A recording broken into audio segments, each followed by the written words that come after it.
Assalamualaikum warahmatullahi wabarakatuh. Selamat pagi anak-anakku, semangat pagi. Baik, hari ini sebelum kita mulai pembelajaran, marilah kita awali dengan membaca basmalah. Bismillahirrahmanirrahim.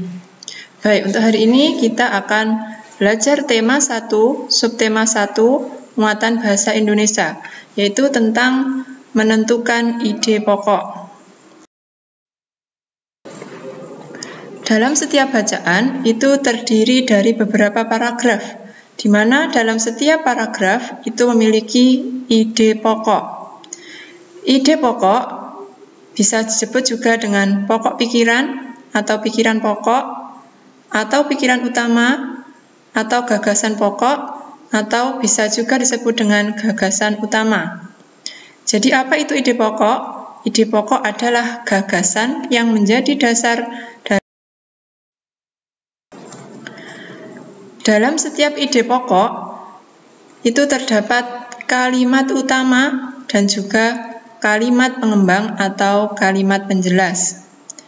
Kemudian, apa itu kalimat utama? Tentunya kalian masih ingat di kelas 4, insya Allah kita sudah pernah belajar apa itu kalimat utama. Jadi kalimat utama itu adalah kalimat yang berisi ide pokok dan menjadi dasar untuk mengembangkan sebuah paragraf. Kemudian, apa itu kalimat pengembang? Kalimat pengembang adalah kalimat yang isinya merupakan penjelasan atau uraian dari kalimat. Ide pokok disajikan ke dalam bentuk kalimat utama. Untuk menemukan ide pokok, kita dapat melakukan dengan membaca sekilas atau scanning, atau dengan membaca cepat.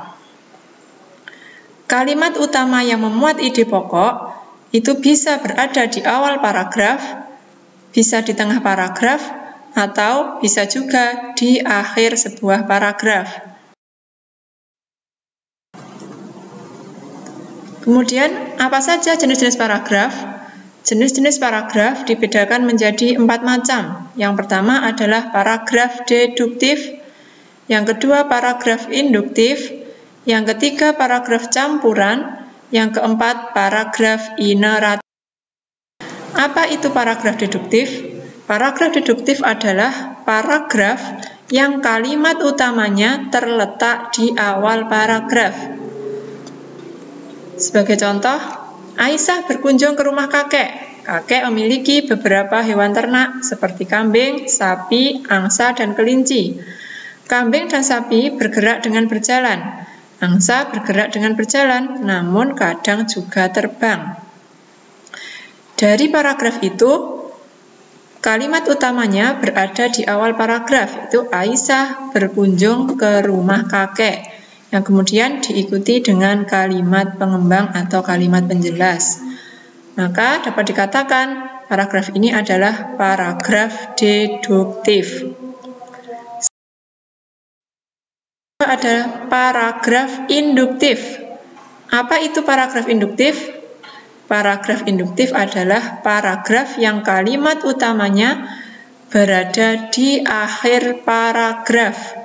Ini berkebalikan dengan paragraf deduktif tadi, ya.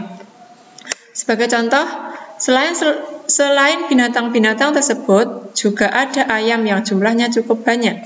Ayam-ayam itu menghasilkan daging dan telur. Karena itu, kakek dikenal dengan peternak banyak binatang. Jadi pada paragraf induktif ini diawali dulu dengan kalimat penjelas atau kalimat pengembang. Baru ketika di akhir paragraf itu diakhiri dengan kalimat utama. Maka dikatakan paragraf ini termasuk paragraf induktif. Yaitu kalimat utamanya berada di akhir. Karena itu kakek dikenal dengan peternak banyak binatang. Ada paragraf campuran. Apa itu paragraf campuran? Paragraf campuran adalah paragraf yang dimulai dengan mengemukakan kalimat utama dan diakhiri pula dengan kalimat utama. Sebagai contoh, bunga melati cukup diminati banyak orang. Selain bunganya cantik, bunga melati juga sangat harum. Bahkan bunga berwarna putih ini dijadikan sebagai simbol kesucian. Keharuman bunga ini sangat cocok untuk ditanam di dekat rumah dan cocok sebagai tanaman hias.